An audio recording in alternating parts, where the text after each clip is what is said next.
Bom, meu nome é Carol e eu vou estar trazendo uma pequena reflexão da Palavra de Deus e eu espero que Deus fale poderosamente ao seu coração. Vou ler lá em Atos, capítulo 16, a partir do versículo 25 e 26. Por volta da meia-noite, Paulo e Silas oravam e cantavam louvores a Deus, e os demais companheiros de prisão escutavam. De repente, sobreveio um terremoto que sacudiu os alicerces da prisão.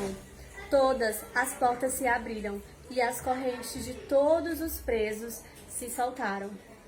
Bom, aqui vai falar sobre uma passagem bastante conhecida, que é a passagem a qual Paulo e Silas estavam na prisão. Muitas vezes a gente escuta essa passagem voltada aos problemas, as coisas que acontecem na nossa vida, mas Deus, Ele quer falar de um terremoto diferente. Ele quer falar sobre o propósito do terremoto aqui, nessa situação de Paulo e Silas. A Bíblia fala que quando Paulo e Silas foram à prisão, eles estavam com seus pés amarrados em um toco, suas mãos estavam presas, mas Paulo e Silas, eles não se deixaram se abater em nenhum momento, porque ele sabia que o seu mestre, Jesus Cristo, havia sofrido e não falou nada. Como ovelha muda, ele foi levado ao matadouro. Então Paulo e Silas sabia que no seu coração, que tudo a qual ele passava, ele teria que suportar, assim como Cristo suportou, por amor à vida deles e por amor a cada um de nós.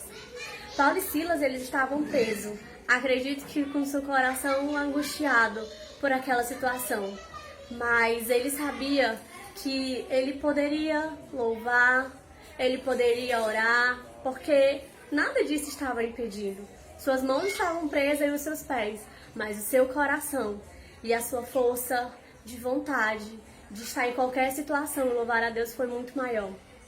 A Bíblia diz que enquanto Paulo e Silas eles estavam cantando e orando, todos os presos estavam ouvindo. A gente vemos qual o propósito de Paulo e Silas naquele lugar. Eu creio que eles não teriam a noção do que ia acontecer, mas eles sabiam que existia um Deus que estava ali, pronto a lhe ouvir e a receber aquela adoração.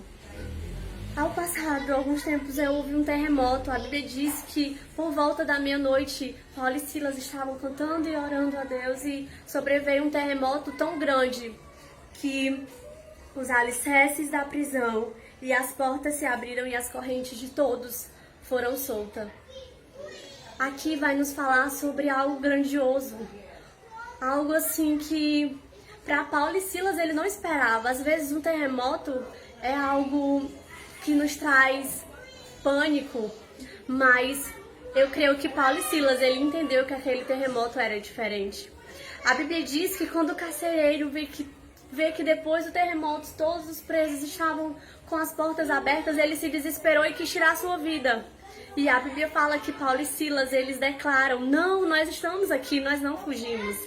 Ou seja, o propósito do terremoto de Jesus, do terremoto a qual Deus derramou sobre aquele lugar, não foi para libertar Paulo e Silas, mas foi para libertar as outras vidas que estavam presas no pecado.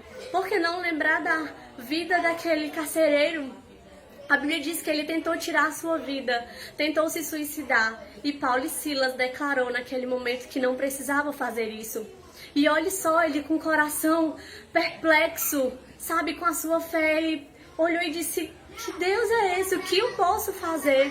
E Paulo, ele vai dizer: crê no Senhor e será salvo tu e tua casa. Isso quer dizer que o terremoto não somente alcançou a vida daquele carcereiro, mas de toda a sua família. Por que não também lembrar dos presos a qual estavam ouvindo? Quando aquele terremoto sobreveio, eu creio que muitos presos foram tocados por aquele terremoto.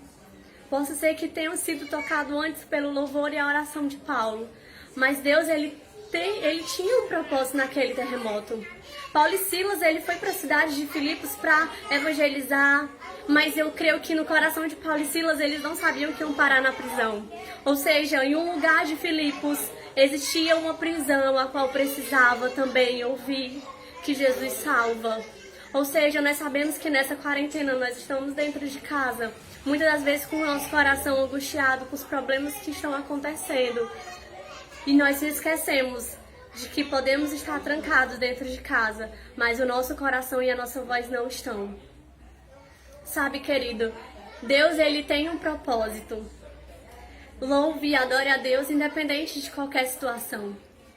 Sabe, Deus, ele tem um propósito, sim. E eu creio, querido, que Deus te colocou dentro da sua casa para você louvar e seus vizinhos escutarem. Sabe, existem pessoas que estão próximas de você, que você não tem noção do que elas estão passando. E Deus, ele quer lhe usar a sua adoração, para que um terremoto espiritual aconteça na vida de pessoas que estão ao seu redor. Deus, ele tem sim propósito na sua vida, assim como eu venho repetindo na mensagem. E eu quero dizer, seja você como Paulo e Silas. Não fuja, fique e deixe Deus lhe usar como principal.